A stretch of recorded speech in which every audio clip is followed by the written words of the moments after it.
कि इस दिन किस चीज़ की पूजा करते ये तो पता नहीं, लेकिन जोत लगाते हैं, अच्छा खाना बनाते हैं, पूजा भी करते हैं। लेकिन अगर किसी से पूछ के देखो कि आज कौन से देवता की पूजा करते हो, कोई बताता ही नहीं है। माँ उसको किसकी पूजा करते हो आप बता दो।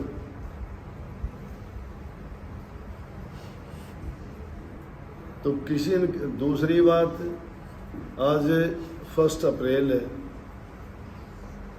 अप्रैल के पहले दिन, अब तो शायद अपने देहात में तो नहीं लेकिन शहरों में एक परंपरा सी पड़ी हुई है पुरानी कि अंग्रेजी में एक नाम ले हैं अप्रैल फूल। फूल के हैं पागल बनाना, मूर्ख बनाना। और अप्रैल का पहला दिन, तो आज के लिए 2 दिन हैं। लेकिन सत्संगियों के लिए तो संदेश ये है कि आज के युग में जो हालात देखते हो, आदमी को कहीं भी चैन और शांति नहीं है। और उससे सबसे मुख्य कारण है कि आदमी की स्वार्थ के लिए भागा दो। अपना हित चाहता है इंसान, चाहे किसी भी रूप में उसका हित होना चाहिए, बाकी चाहे कुछ भी हो। कोई मर्यादा नहीं रही, कोई कायदे नहीं रहे, कोई लज्जा नहीं रही। आए दिन ऐसे केसेस जाते हैं और आके शिकायत करते हैं। कोई कहते हैं कि शादी की थी, बहू ने केस कर दिया। कोई कहते हैं लड़के की शादी की थी, लड़के वाले लेके ही नहीं जाते। कोई कहता है कि दहेज मांगते हैं। कोई किसी रूप में, कोई किसी रूप में। कारण ये हो गया कि संस्कार नहीं, क्योंकि देखा देखी हम सोचते हैं कि बच्चे को अच्छे स्कूल में डाल दें, उनको अच्छी पढ़ाई करवाएं, घर की तरफ से उनको सामाजिक पारिवारिक ज्ञान नहीं दे पाते। और जब वो पारिवारिक और सामाजिक ज्ञान बच्चों का नहीं होता तो सोशल या सामाजिक नहीं बन पाते। सामाजिक रीति रिवाज निभाने में वो असफल है। पुराना जमाना था कि जो भी बात होती थी, माँ बाप बूढ़े बुजुर्ग सोच के करते थे, वो बात दोनों तरफ से मंजूर होती थी, लड़की वालों को भी लड़के वालों को भी। तब भी केसेस हो जाते थे ऐसे, लेकिन आज की भांति नहीं है। अब तो ये कहानी घर घर की होगी। इतनी नहीं बल्कि बच्चे बड़े बड़े हो जाते हैं, उसके बावजूद भी उनकी ये हालत देखने के मिलती है कि घरवाला उसको घर से निकाल देता है। बच्चे बूढ़े माँ बाप को घर से निकाल देते हैं। अभी भी एक बहन कह रही थी कि मेरे बच्चे मुझे घर में नहीं रहने देते। जो माँ बाप बच्चों को पाल पोस के बड़े करते हैं, सब चीज़ों के लायक बनाते हैं, उनकी ब्याह शादी करके उसका घर परिवार बनाने का काम करते हैं, रहने के लिए उनको मकान और उनका कोई कारोबार बना के देते हैं जिससे उसका गुजर बसर अच्छी तरह से हो सके। और जब सब काम ठीक ठाक हो जाता है तो फिर उसके बाद उसी माँ बाप को वो बच्चे घर से निकाल देते हैं। कमी कहाँ पे आई कि उन बच्चों को सही शिक्षा मिली होती। जमाना था जब छोटे बच्चे भी अगर दादा दादी के पास बैठते थे, सोने से पहले कहानी सुनते थे और वो माँ बाप उनको कहानी किस प्रकार की या ऐसी शिक्षाप्रद कहानी होती थी वो बात जिंदगी भर नहीं भूलते थे। जो बातें उन कहानियों के माध्यम से उनको बताई जाती थी वो अपने जीवन में उनको प्रयोग करते थे। बड़ी आम सी बात सुना करते बचपन में। कहते हैं कि एक छोटा बच्चा था, उसका दादा दादी से बड़ा प्यार था। क्यों, माँ बाप तो काम पे चले जाते, छोटे बच्चे को तो बुजुर्ग आदमी जो घर में रहते हैं वही उनकी देखभाल करते हैं, वही उनको खिलाते पिलाते हैं। तो जो बच्चे का और देखता है, उसको ज़रूरत की चीज़ें देता है, खिलाता पिलाता है, तो बच्चे का भी मोह उसमें हो जाता है। तो बच्चा सब बातों को देखता था। तो घर वाले क्या करते, उस बच्चे की माँ उसकी दादी को एक अलग बर्तन रखती, उस अलग बर्तन में खाना देती।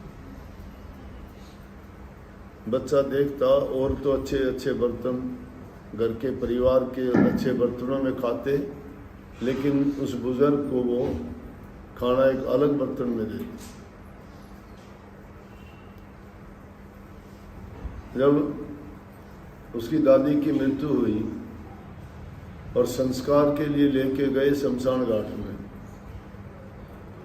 तो मुर्दा जब जाता है तो उसकी जो चीज़ें होती हैं उनको भी नहीं रखते, या तो उनको दे देते हैं किसी गरीब को, या फेंक देते हैं उनको ऐसे, या जला देते हैं, या चिता में डाल देते हैं। कहते हैं कि जब वो नहीं रहा तो उसकी चीज़ें भी क्यों रखें, या कोई किसी को दे देते हैं। तो उसका भी जो बर्तन था, सारे काम जब हो लिए तो उसकी माँ कहने लगी बच्चे की कि ये भी दे क्या, ये भी उसका बर्तन था तेरी दादी का, कि इसको भी चिता में डाल देंगे। बच्चे ने वो बर्तन लेके रख लिया, बोला इसको तो रखना है, इसको क्यों डाल दें। बोला कि इसका क्या करेंगे, इसमें खाना तेरी दादी खाती थी, अब वो तो है नहीं। बोला कि कल को आपको भी तो बूढ़ा होना है, मेरी शादी होगी, मेरी भी पत्नी आओगी, तो आपको हम खाना किस चीज़ में देंगे, आपको भी बर्तन की जरूरत पड़ेगी, तो ये बर्तन आपके काम आएगा। कितनी बात छोटी सी लगती है, शिक्षा कितनी अच्छी दे दी कि किसी का बुरा ना करो, किसी के साथ बुरा बर्ताव ना करो। अगर तुम किसी के साथ बुरा बर्ताव करते हो तो तुम्हारे साथ भी वैसा ही बर्ताव होगा। तुम अगर किसी से अच्छा बर्ताव करते हो तो तुम्हारे साथ भी अच्छा होगा। सुख देने वाले को सुख मिलेगा, दुख देने वाले को दुख मिलेगा। तो ये बातें कहाँ उन बुजुर्गों से मिलती थी, छोटे बचपन में मिलनी शुरू हो जाती थी। आज बच्चों को ऐसे संस्कार कहाँ से मिलेंगे। दादा दादी तो दूर की बात, माँ बाप कुछ बताते ही नहीं हैं। बच्चा टीवी से सीखता है, किताबों में अगर पढ़ता है तो एक किताब हमने तो हमारे ज़माने में कभी नहीं थी, लेकिन आज बच्चों को देखते उनका नाम कॉमिक्स है। ऐसी किताबें उनमें कहानी टाइप हैं, उनमें वो हैं रोचक सी बात, बच्चे उनको देखते हैं।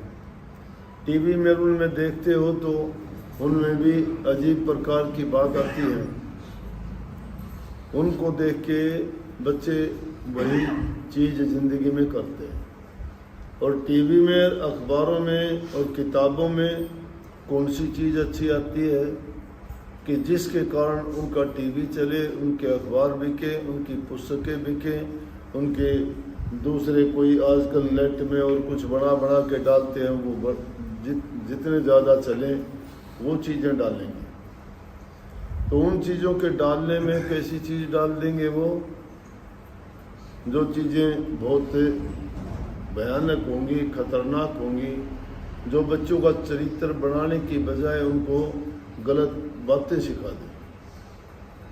आज अगर देखते हो कोई बैंक डकैती करता है, कोई छुरेबाजी करता है, कोई छीना झपटी चोरी करता है, कोई सेंधमारी करता है। ये सारी की सारी जितनी भी बातें हैं ये फिल्मों के द्वारा, टीवी के द्वारा और पुस्तकों के द्वारा इनका बहुत प्रचार किया जाता है, क्योंकि उनको तो ये देखने से पैसा मिलता है।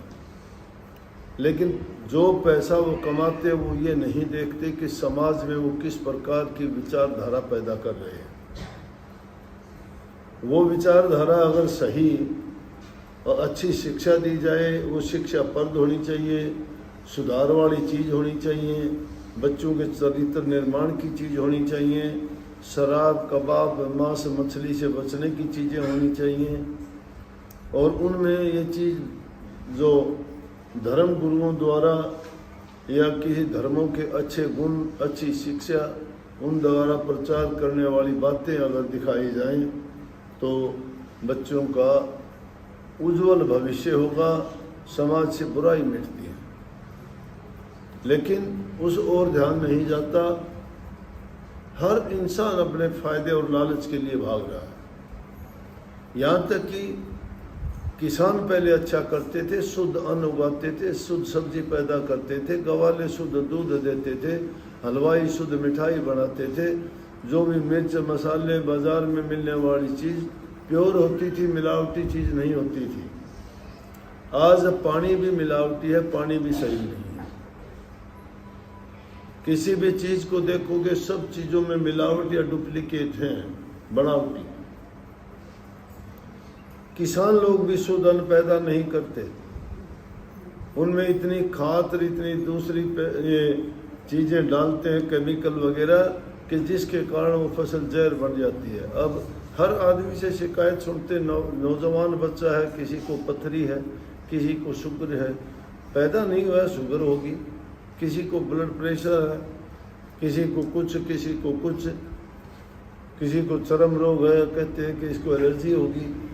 छोटे छोटे बच्चे शाम को सोते हैं, सुबह को उठते नहीं। उम्र क्या होती है? 25-30 साल, 40 साल।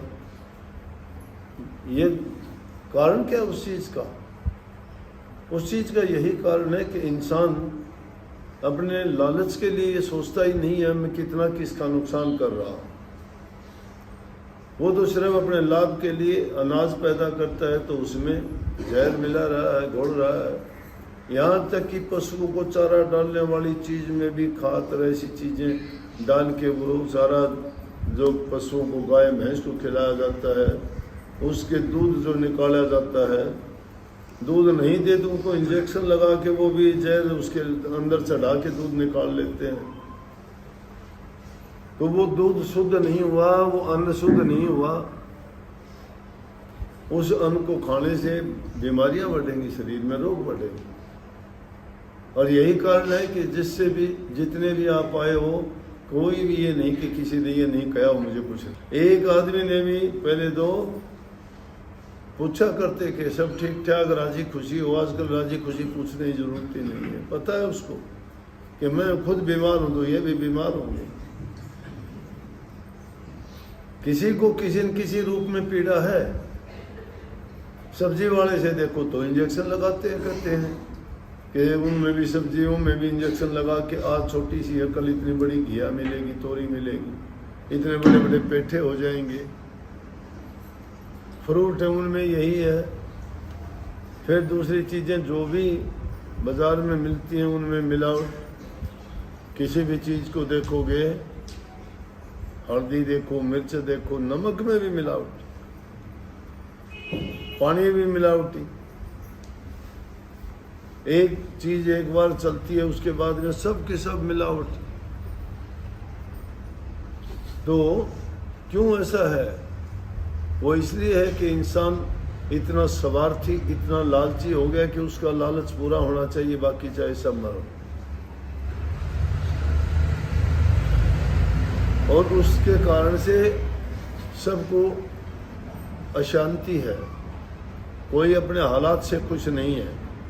ना धनवान खुश है, ना निर्धन खुश है, ना पढ़े लिखे नौजवान नौकरी पेशे वाले खुश हैं, और ना ही बेरोजगार खुश हैं। कारण क्यों है कि कितना भी कुछ भी हो, उदासीनता है हर चीज के लिए। क्यों उदासीनता का कारण है? स्वास्थ्य को अच्छा होना। अच्छा स्वास्थ्य होगा, उसमें शुद्ध चित्त होता है, शुद्ध मन होता है, और शुद्ध मन में ही शुद्ध विचार आया करते हैं। तो शरीर जब हमारा तंदुरुस्त नहीं है, वो रोगी है, उसमें पीड़ा है या कोई भी तकलीफ है, तो हम कैसे कोई अच्छे काम की ओर चल सकते हैं? भक्ति तो एकदम आदमी वही कर सकता है जो निश्चिंत हो, हर चीज से निश्चिंत हो, स्वस्थ हो, और सब जो दुनियादारी की चीजें हैं उनसे बरी हो, स्वतंत्र। लेकिन स्वतंत्र वो नहीं है, ना तो शरीर उसका स्वस्थ है, ना उसका संग अच्छा है, और ना ही उसका खान पान सही है, और ना ही उसके आसपास का वातावरण अच्छा है। जो चीज़ें इंसान को अच्छा बनाती हैं, अच्छाई की ओर लेके जाती है, अगर तंदुरुस्त है तो उसके विचार भी अच्छे होंगे, प्रसन्न चित्त होगा वो। मन जब तक खुश नहीं है, इंसान कोई काम करने के लिए तैयार नहीं होता। जिसका मन खुश नहीं है, वो खुद खाना बना के भी नहीं खा सकता, खुद के लिए भी, दूसरे के लिए तो बात छोड़ो। अगर वही इंसान जो दुखी है विचारों से, या उसको रोग है, अगर वो खाना भी बनाता है तो उसे दुखी दुखी जो खाना बनाता है उसको दूसरा खाएगा, वो भी दुखी हो जाएगा। क्यों? उसने खुश होके तो बनाया ही नहीं। तो जो चीज़ें हम जैसे विचार और ख्यालात से बनाते हैं और उसको खाते हैं, तो वैसे ही विचार खाने वाले के, प्रयोग करने वाले के भी हो जाते हैं। अब चाहते हैं हम भक्ति करना, चाहते हैं जन्म मरण से छुटकारा पाना, चाहते हैं कि मालिक की याद में समय गुजारें, लेकिन वो समय तो जब गुजारेंगे, पहले अपने मन में तो शांति ले आए, हालात तो अपने ठीक करें। ना मन में चैन, ना घर में चैन, ना समाज में चैन। जब बेचैन है हर चीज से, तो बेचैनी बढ़ती जा रही है, भक्ति की ओर कहाँ से जाओगे? इसलिए कोई भी नाम का तो नाम लेता ही नहीं। कोई नहीं आके पूछता कि जी मैंने सुमरण किया, मुझे इतना लाभ हुआ। कोई नहीं कहता जी मैं ध्यान करता हूँ, मेरी इतनी उन्नति हुई है। कोई नहीं कहता कि मैं शब्द सुनता हूँ, या अंदर में उस नूर को देखता हूँ, या मेरा मन काबू में हुआ है, या मेरे विचार बड़े शुद्ध और पवित्र हो गए हैं, अब मैं दुनियादारी की चीज़ों की ओर नहीं भागता हूँ। कोई नहीं कहता। क्यों? ऐसा हुआ ही नहीं तो वो कैसे कह दे?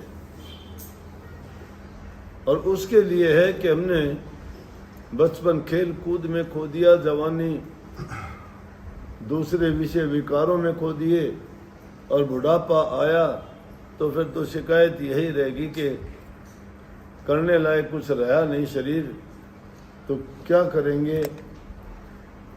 फिर तो यही कहते हुए जाएंगे कि भाई बेकार हो गया जीवन, खो दिया हमने। ऐसे किसके लिए? अपने लिए तो कुछ किया ही नहीं, दूसरों के लिए। तो अपने जीवन को सही चलाने के लिए, और क्यों हमें मानुष का चोला मिला था, उसका पूरा लाभ उठाने के लिए है। तो सारे कामों से, इनसे निवृत्त होके अपनी पूरी जांच पड़ताल और परख करता रहे इंसान। स्वस्थ शरीर से, स्वस्थ मन से उस प्रभु के नाम की याद बनी रहे, उसका सुमरण करे, गुरु के बताए अनुसार ध्यान करे, तो मन में शांति भी आएगी, रोग बीमारी भी जाती रहेंगी। चिंता आदमी को ज़्यादा मारती है। चिंताएं कब छूटेंगी? चिंता जब छूटेंगी जब आप सब चीज़ों को सुख देने वाला प्रभु का नाम है, भक्ति है, उसको याद करो,